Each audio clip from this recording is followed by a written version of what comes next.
Imaginação desperta. Capítulo 2.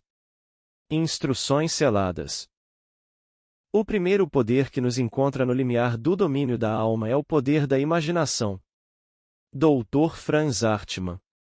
Pela primeira vez, tomei consciência do poder, da natureza e da função redentora da imaginação por meio dos ensinamentos de meu amigo Abdullah.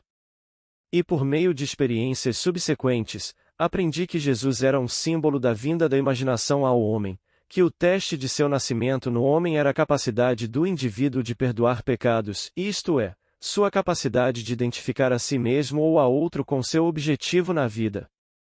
Sem a identificação do homem com seu objetivo, o perdão do pecado é uma impossibilidade, e somente o Filho de Deus pode perdoar o pecado. Portanto, a capacidade do homem de se identificar com seu objetivo, embora a razão e seus sentidos o neguem, é prova do nascimento de Cristo nele. Entregar-se passivamente às aparências e curvar-se diante da evidência dos fatos é confessar que Cristo ainda não nasceu em você.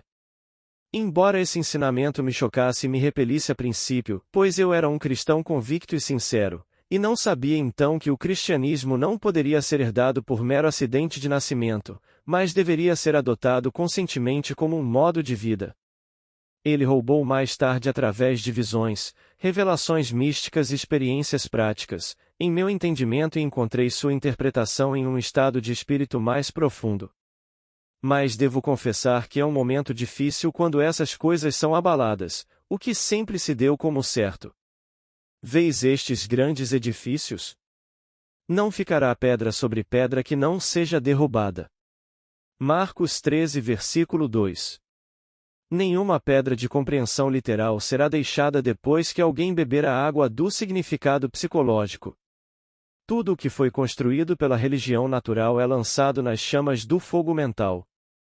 No entanto, que melhor maneira existe para entender Cristo Jesus do que identificar o personagem central dos evangelhos com a imaginação humana, sabendo que, toda vez que você exercita sua imaginação amorosamente em nome de outra pessoa, você está literalmente mediando Deus para o homem e, assim, alimentando e vestindo Cristo Jesus e que, sempre que você imagina o mal contra o outro, você está literalmente espancando e crucificando o Cristo Jesus? Toda imaginação do homem é o copo de água fria ou a esponja de vinagre para os lábios ressecados de Cristo. Que nenhum de vós imagine no seu coração o mal contra o seu próximo, alertou o profeta Zacarias 8 versículo 17. Quando o homem atender a este conselho, ele despertará do sono imposto por Adão para a plena consciência do Filho de Deus. Ele está no mundo, e o mundo foi feito por ele, e o mundo não o conhece. João 1 versículo 10. Imaginação humana. Eu me perguntei muitas vezes: se minha imaginação é Cristo Jesus e todas as coisas são possíveis para Cristo Jesus, todas as coisas são possíveis para mim? Por experiência, vim a saber que, quando me identifico com meu objetivo na vida, então Cristo está desperto em mim. Cristo é suficiente para todas as coisas. Porque nele habita corporalmente toda a plenitude da divindade, e estáis completos nele, que é a cabeça de todo principado e potestade. Colossenses 2 versículo 9,10. Minha graça te basta. 2 Coríntios 12 versículo 9. Eu dou minha vida para que eu possa tomá-la novamente. Ninguém a tira de mim, mas eu a dou de mim mesmo. João 10 versículo 17,18. Que conforto é saber que tudo o que experimento é resultado de meu próprio padrão de crenças, que sou o centro de minha própria teia de circunstâncias e que, à medida que mudo, meu mundo exterior também deve mudar. O mundo apresenta diferentes aparências conforme diferem nossos estados de consciência. O que vemos quando estamos identificados com um estado não pode ser visto quando não estamos mais fundidos com ele. Por estado entende-se tudo o que o homem acredita e consente como verdadeiro. Nenhuma ideia apresentada à mente pode realizar-se a menos que a mente a aceite. Depende da aceitação, do estado com o qual nos identificamos, de como as coisas se apresentam. Na fusão da imaginação e dos estados encontra-se a formação do mundo como ele se apresenta. O mundo é uma revelação dos estados com os quais a imaginação se funde. É o estado a partir do qual pensamos que determina o mundo objetivo em que vivemos. O homem rico, o homem pobre, o homem bom, o ladrão são o que são em virtude dos estados a partir dos quais veem o mundo. Da distinção entre esses estados depende a distinção entre os mundos desses homens. Individualmente tão diferente é este mesmo mundo. Não são as ações e o comportamento do homem bom que devem ser comparados, mas seu ponto de vista. As reformas externas são inúteis se o estado interno não for mudado. O sucesso é obtido não pela imitação das ações externas dos bem-sucedidos, mas por ações internas corretas e conversas internas. Se nos desvincularmos de um estado, e podemos a qualquer momento, desvanecer-se as condições e circunstâncias a que essa união deu lugar. Foi no outono de 1933 na cidade de Nova York que abordei Abdullah com um problema. Ele me fez uma pergunta simples: o que você quer? Eu disse a ele que gostaria de passar o inverno em Barbados, mas que estava falido. Eu literalmente não tinha um níquel. Se você se imaginar em Barbados, disse ele, pensando e vendo o mundo a partir desse estado de consciência, em vez de pensar em Barbados, você passará o inverno lá. Você não deve se preocupar com as formas e meios de chegar lá, pois o estado de consciência de já estar em Barbados, se ocupado por sua imaginação, criará os meios mais adequados para se realizar. O homem vive comprometendo-se com estados invisíveis, fundindo sua imaginação com o que sabe ser diferente de si mesmo, e nessa união ele experimenta os resultados dessa fusão. Ninguém pode perder o que tem, a não ser pelo desapego do estado em que as coisas vividas têm sua vida natural. Você deve se imaginar no estado de seu desejo realizado, Abdullah me disse, e adormecer vendo o mundo de Barbados. O mundo que descrevemos a partir da observação deve ser como o descrevemos em relação a nós mesmos. Nossa imaginação nos conecta com o estado desejado. Mas devemos usar a imaginação com maestria, não como um espectador pensando no fim, mas como um participante pensando desde o fim. Devemos realmente estar lá na imaginação. Se fizermos isso, nossa experiência subjetiva será realizada objetivamente. Isso não é mera fantasia, disse ele, mas uma verdade que você pode provar pela experiência.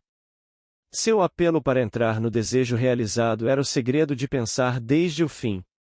Cada estado já existe como mera possibilidade desde que você pense nele, mas é irresistivelmente real quando você pensa a partir dele. Pensar desde o fim é o caminho de Cristo. Comecei ali mesmo, fixando meus pensamentos além dos limites dos sentidos, além daquele aspecto a que meu estado atual dava existência, rumo à sensação de já estar em Barbados e ver o mundo desse ponto de vista. Ele enfatizou a importância do estado a partir do qual o homem vê o mundo ao adormecer. Todos os profetas afirmam que a voz de Deus é ouvida principalmente pelo homem em sonhos. Em um sonho, em uma visão da noite, quando o sono profundo cai sobre os homens, adormecidos na cama, então ele abre os ouvidos dos homens e sela sua instrução. Jó 33 versículo 15 e 16. Naquela noite e por várias noites depois disso, adormeci presumindo que estava na casa de meu pai em Barbados. Em um mês, recebi uma carta de meu irmão, dizendo que tinha um grande desejo de reunir a família no Natal e pedindo que eu usasse a passagem de barco a vapor anexada para Barbados. Embarquei 2 dias depois de receber a carta de meu irmão e passei um inverno maravilhoso em Barbados. Essa experiência me convenceu de que o homem pode ser o que quiser se tornar a concepção habitual e pensar desde o fim. Também me mostrou que não posso mais me desculpar colocando a culpa no mundo das coisas externas, que meu bem e meu mal não dependem senão de mim mesmo, que depende do estado a partir do qual vejo o mundo como as coisas acontecem. Se apresentam. O homem, que é livre em sua escolha, age a partir de concepções que ele escolhe livremente, embora nem sempre com sabedoria. Todos os estados concebíveis estão aguardando nossa escolha e ocupação, mas nenhuma quantidade de racionalização por si só nos dará o estado de consciência que é a única coisa que vale a pena ter. A imagem imaginativa é a única coisa a buscar. O propósito último da imaginação é criar em nós o Espírito de Jesus, que é perdão contínuo do pecado, identificação contínua do homem com seu ideal. Somente identificando-nos com nosso objetivo podemos nos perdoar por tê-lo perdido. Tudo mais é trabalho em vão. Nesse caminho, para qualquer lugar ou estado que transmitamos nossa imaginação, para esse lugar ou estado também gravitaremos fisicamente. Na casa de meu pai há muitas moradas, se não fosse assim, eu teria dito a você: eu vou preparar um lugar para você. E se eu for e vos preparar lugar, voltarei e vos receberei para mim mesmo, para que onde eu estou estejais vós também. João 14 versículo 2 e 3. Ao dormir na casa de meu pai em minha imaginação como se eu dormisse lá na carne, fundi minha imaginação com esse estado e fui compelido a experimentar esse estado na carne também. Esse estado era tão vívido para mim que eu poderia ter sido visto na casa de meu pai se algum sensitivo tivesse entrado no quarto onde eu estava dormindo em imaginação. Um homem pode ser visto onde está na imaginação, pois um homem deve estar onde está sua imaginação, pois sua imaginação é ele mesmo. Isso eu sei por experiência, pois fui visto por alguns a quem desejava ser visto, quando fisicamente eu estava a centenas de quilômetros de distância. Eu, pela intensidade de minha imaginação e sentimento, imaginando e sentindo que estava em Barbados em vez de apenas pensar em Barbados, havia atravessado o vasto Atlântico para influenciar meu irmão a desejar minha presença para completar o círculo familiar no Natal. Pensar no final, no sentimento do meu desejo realizado, foi a fonte de tudo o que aconteceu como causa externa, como o impulso do meu irmão de me enviar uma passagem de vapor e também foi a causa de tudo o que apareceu como resultado. Em Ideas of Good and Evil, W.B. Yeats, tendo descrito algumas experiências semelhantes a esta minha, escreve: se todos os que descreveram eventos como este não sonharam, deveríamos reescrever nossas histórias, pois todos os homens, certamente todos os homens imaginativos, devem estar sempre lançando encantos, ilusões, e todos os homens, especialmente os tranquilos que não têm poderes vida egoísta, deve estar continuamente passando sob seu poder. A imaginação determinada, pensando desde o fim, é o começo de todos os milagres.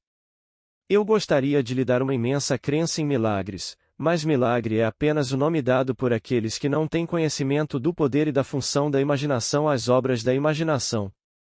Imaginar-se no sentimento do desejo realizado é o meio pelo qual um novo estado é inserido. Isso dá ao estado a qualidade de ser. Hermes nos diz: aquilo que é manifestado, aquilo que foi ou será, é imanifestado, mas não morto, pois a alma, a atividade eterna de Deus, anima todas as coisas. O futuro deve se tornar o presente na imaginação daquele que sabia e conscientemente criaria as circunstâncias. Devemos traduzir visão em ser, pensar em pensar de. A imaginação deve centrar-se em algum estado e ver o mundo a partir desse estado. Pensar desde o fim é uma percepção intensa do mundo do desejo realizado.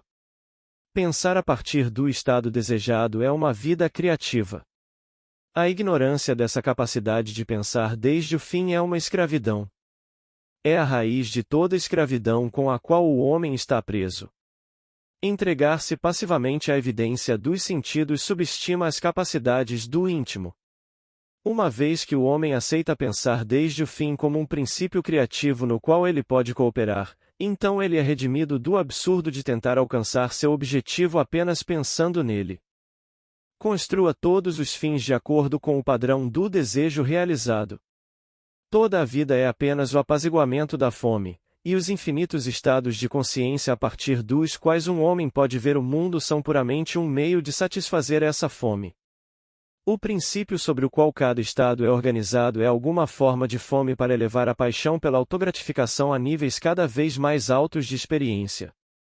O desejo é a mola mestra da maquinaria mental. É uma coisa abençoada. É um desejo correto e natural que tem um estado de consciência como sua satisfação natural e correta. Mas uma coisa faço, esquecendo-me das coisas que atrás ficam, e avançando para as que estão adiante, prossigo para o alvo. Filipenses 3 versículo 13 e 14. É preciso ter um objetivo na vida. Sem um objetivo, nós vagamos. O que você quer de mim? O que queres que eu te faça? Lucas 18 versículo 41. É a pergunta implícita feita com mais frequência pela figura central dos evangelhos. Ao definir seu objetivo, você deve desejá-lo. Como o servo suspira pelas correntes das águas, assim suspira minha alma por ti, ó Deus. Salmos 42 versículo 1. É a falta dessa direção apaixonada para a vida que faz o homem fracassar na realização. A abrangência da ponte entre o desejo, pensar em, e a satisfação, pensar a partir de, é muito importante. Devemos passar mentalmente de pensar no fim para pensar a partir do fim. Isso, a razão nunca poderia fazer. Por sua natureza, restringe-se à evidência dos sentidos, mas a imaginação, não tendo tal limitação, pode. O desejo existe para ser satisfeito na atividade da imaginação. Através da imaginação, o homem escapa da limitação dos sentidos e da escravidão da razão. Não há como parar o homem que pode pensar desde o fim. Nada pode detê-lo. Ele cria os meios e desenvolve seu caminho para fora da limitação em direção às mansões cada vez maiores do Senhor. Não importa o que ele foi ou o que ele é. Tudo o que importa é o que ele quer. Ele sabe que o mundo é uma manifestação da atividade mental que ocorre dentro dele, então ele se esforça para determinar e controlar os fins a partir dos quais pensa. Em sua imaginação ele habita no fim, confiante de que habitará ali também na carne. Ele põe toda a sua confiança no sentimento do desejo realizado e vive entregando-se a esse estado, pois a arte da fortuna é tentá-lo a fazê-lo. Como o homem no tanque de Betesda, ele está pronto para o movimento das águas da imaginação. Sabendo que todo desejo é um grão maduro para aquele que sabe como pensar desde o fim, ele é indiferente à mera probabilidade razoável e confiante de que, por meio da imaginação contínua, suas suposições se consolidarão em fatos. Mas como persuadir os homens em todos os lugares de que pensar desde o fim é a única forma de viver, como promovê-lo em todas as atividades do homem, como revelá-lo como a plenitude da vida e não a compensação dos desapontados, e esse é o problema. A vida é uma coisa controlável. Você pode experimentar o que quiser quando perceber que é seu filho e que é o que é em virtude do estado de consciência a partir do qual pensa e vê o mundo. Filho, tu estás sempre comigo, e tudo o que tenho é teu. Lucas 15 versículo 31.